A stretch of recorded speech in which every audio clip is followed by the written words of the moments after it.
What's up? This is Matt Tuck from Bullet for My Valentine, and you're watching me on Metal TV. What's up, Metal Mother Truckers? Metal TV is back again, and today I've got the great opportunity to have a little chat with the frontman of a great band called Bullet for My Valentine. It's Mr. Matt Tuck. Hi, how are you, man? Good, man. Thank you for having me. Thank you that you are here in Berlin, and you are here to promote your new album coming next month. It's called Venom, and it's your 5th record. Correct. In 10 years. Are you under pressure to release so many records in 10 years? No, not really. It's just something we do once we feel the record before it has done its thing and we've toured the arse off it. Instead of milking it and just going around again, which a lot of the time we probably could, and go to other places, we just feel it's necessary just to keep things fresh for us as much as the fans and just get some new material out there, you know. So works out good. 2 years is kind of a nice way to mark everything, you know. It kind of works for us. The guys out there don't know about Venom yet. They only know No Way Out. Yep. What is the main difference between Temper Temper and Venom? Main difference is going to be quite obvious when people hear it, and you know they've probably already got the gist of it from No Way Out. It's definitely a lot more darker and heavier. It's a lot more of an aggressive record. It was just something we felt had been lacking, especially on the last one. I think the album before that, Fever, did a great thing. That's my favourite record, apart from this new one. But the last one for us, just something didn't connect with the way we were writing and how it sounded and the way we recorded it. And we just felt the time was right. Now with a fresh start, with Jamie being on board, and obviously just taking on fans' criticism and stuff, and just taking a look back at what we've done over the last few years and what we felt we could do better and what was missing, you know. And so we just took it upon ourselves to make a fucking heavy record. And as soon as we started to do it, it was just easy, you know. It's something that we've missed doing, and something that we're, you know, very happy is back. We've missed it. And you said you're back with Jamie, so Jay left the band. Do you want to talk about it, or maybe not? Nah, not really. It's one of those things that happens in bands, you know what I mean? It was a shitty time when it happened, but you know, we've got someone else in who's doing the job and doing it fucking amazing, you know. And it's like he's always been here, so you know, water under the bridge, moving on, looking forward to the future. Where did you get in touch with Jamie? What is Jamie? What kind of guy is Jamie? I mean, you played not as many shows with him yet. No. Where did you get in touch with him, and what kind of guy is he?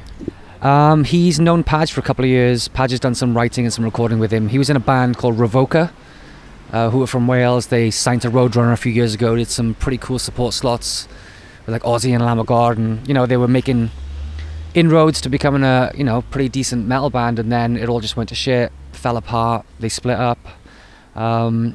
So Jamie touched base, Padge touched base with Jamie and said, you know, we need someone to replace Jay.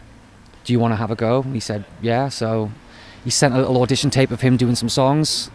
And then he kind of got through to the point where we did live auditions with a couple of guys. Jamie came and just completely smashed it. He's not actually a bass player by trade. He's a frontman like me. He plays guitar and he sings. So it was, you know, to play bass and sing was just like, it was just the perfect combination, because, you know, as a rhythm guitar player and playing bass, it works really well. You know, you can switch trades and it doesn't really make a difference. So we did that, held the auditions, and he was awesome. He was flawless, so we gave him the gig. Have the auditions been like those on Some Kind of Monster? Not really. It was a bit, from what you get of that thing, it was a bit more well prepared actually, and a bit more professionally put together.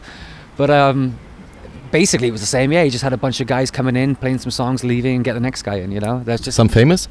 Yeah, everyone was in a band or had been in a band, yeah. And did you know all of them, or?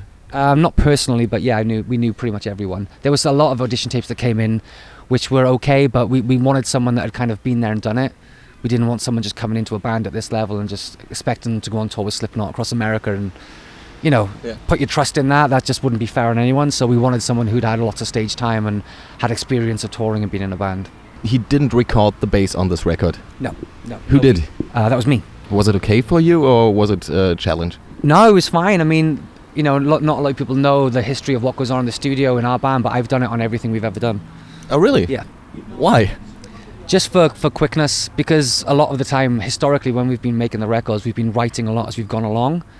And because obviously I'm the main songwriter in the band, I'm coming up with all the riffs and the structures and stuff, it was just easier if I did it just for time. You know, Jay could have easily gone and learnt it and then done it and stuff, but that would have taken time that you don't have when you're in the studio. You know, you're there to make a record, not try and learn it.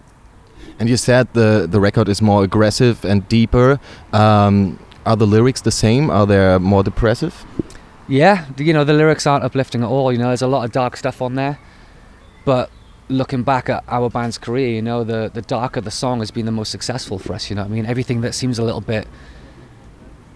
It's just weird that people connect with the darker stuff, you know? Especially as a metalhead, but it's like, it's cool. So yeah, we just kind of went back writing stuff that maybe a lot of people would find depressing, but for a metal band, that's the stuff that connects with your fans, you know what I mean? So that's kind of what we did.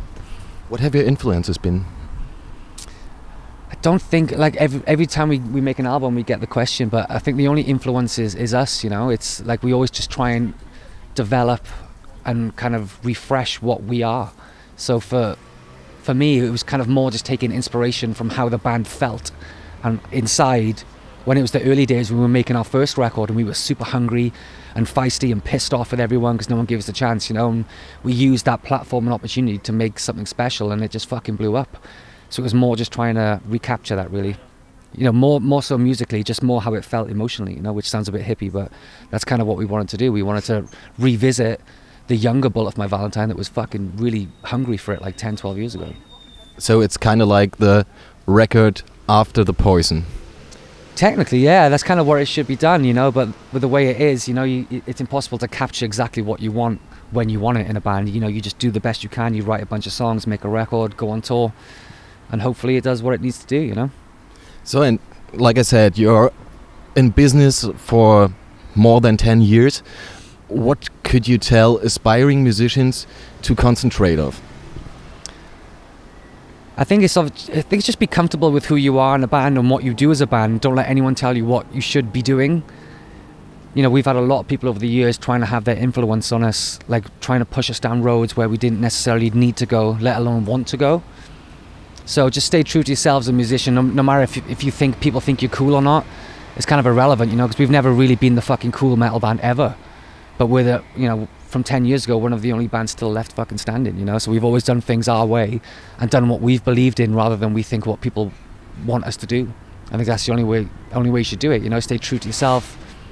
And should it all go tits up in the future, just make sure it goes tits up on your rules, you know? No one else's fucking stupid bullshit decisions. For aspiring musicians, do you think they should concentrate on the internet and streaming and read all the comments about their music? Because when I surfed through the internet, I saw so many comments about you, that you're a fucking gay metal band and stuff. Does it set off anything in you when you read something like this? No, not really. If anything, it just spurs me on to like be even more gay. Okay. You know, these people online, that, you know, everyone's entitled to their opinion, and if people think we're a gay metal band, that's awesome. But at the end of the day, I'm here selling millions of records, doing what I love in front of people that fucking adore me. You know, they're just sitting behind their computer jerking off over YouPorn. You know, so fuck you. That's a great last word. Thank you, Matt.